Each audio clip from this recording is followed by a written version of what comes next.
সপ্তমী আর আমি শেয়ার করব কালকের ঘুরে দেখা প্যান্ডেলগুলো। এটা হচ্ছে চালদাবাগান সার্বজনীন দুর্গোৎসবের প্যান্ডেল, যেখানে থিম হয়েছিল পুরনো কলকাতা, কিভাবে প্রাচীনকালের সুতানুটি হয়ে উঠেছিল ইংরেজদের ক্যালকাটা এবং বর্তমানের কলকাতা, সেটাই ছিল এই প্যান্ডেলের থিম।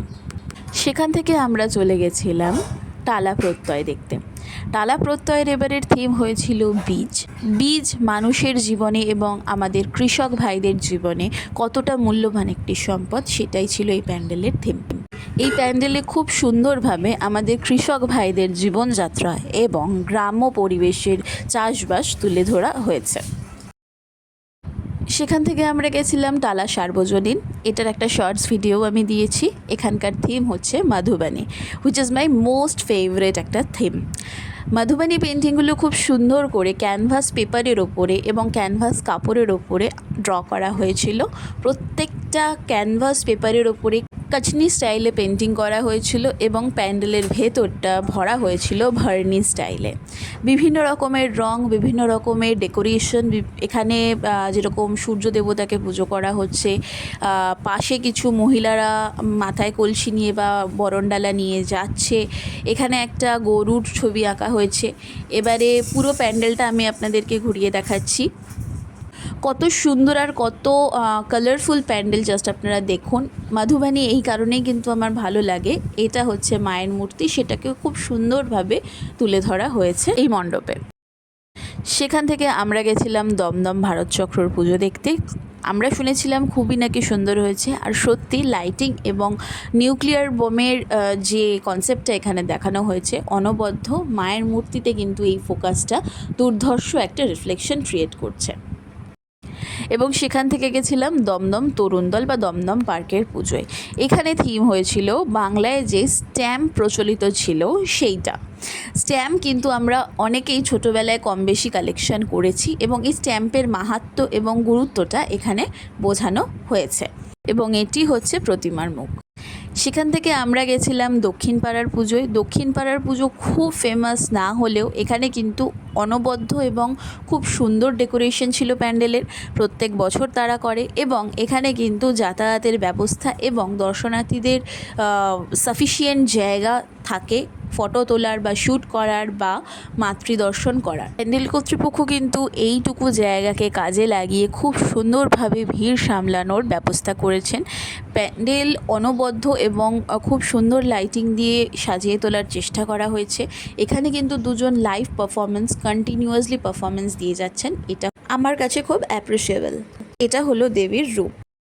এবারে চলে আসি পৌরাণিক কাহিনী এবং পেইন্টিংসে। আজকে আমি কালীঘাট পেইন্টিং স্টাইলে মায়ের মূর্তি অঙ্কন করছি এবং আজকে মায়ের আগমনী নিয়ে আমি আপনাদের সাথে আলোচনা করব। দুর্গাপুজোর কথা বলতে গেলে আমাদেরকে চলে যেতে হবে খ্রিস্টীয় 5ম থেকে 7ম শতাব্দীতে। সেই সময় ঋষি মার্কণ্ডেয় একটি পুরাণ রচনা করেছিলেন, যেখানে দুর্গাপুজোর সম্পূর্ণ বর্ণনা রয়েছে।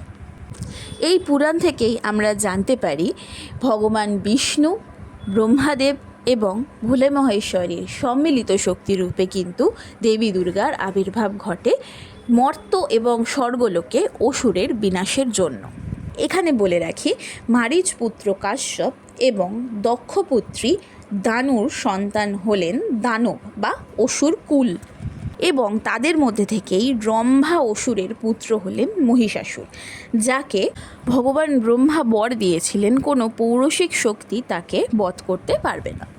এবং অগ্নিদেবতার কাছ থেকে মহিষাসুরের পিতা বর পেয়েছিলেন যে তার ছেলে কোনো যুদ্ধে কখনো পরাজিত হবে না, সবসময় জয়লাভের মুখী দর্শন করবেন। এবং এটি হয়ে উঠেছিল মহিষাসুরের বর্বরতার কারণ। মহিষাসুর উপদ্রব শুরু করল স্বর্গ এবং মর্ত্যলোকে। এই বরের অপব্যবহার করে তিনি ইন্দ্রপুরী জয় করেন তথা স্বর্গের রাজত্ব তিনি পেয়ে যান। মর্ত্যলোক জয় করে অত্যাচার তো চলতেই থাকলো।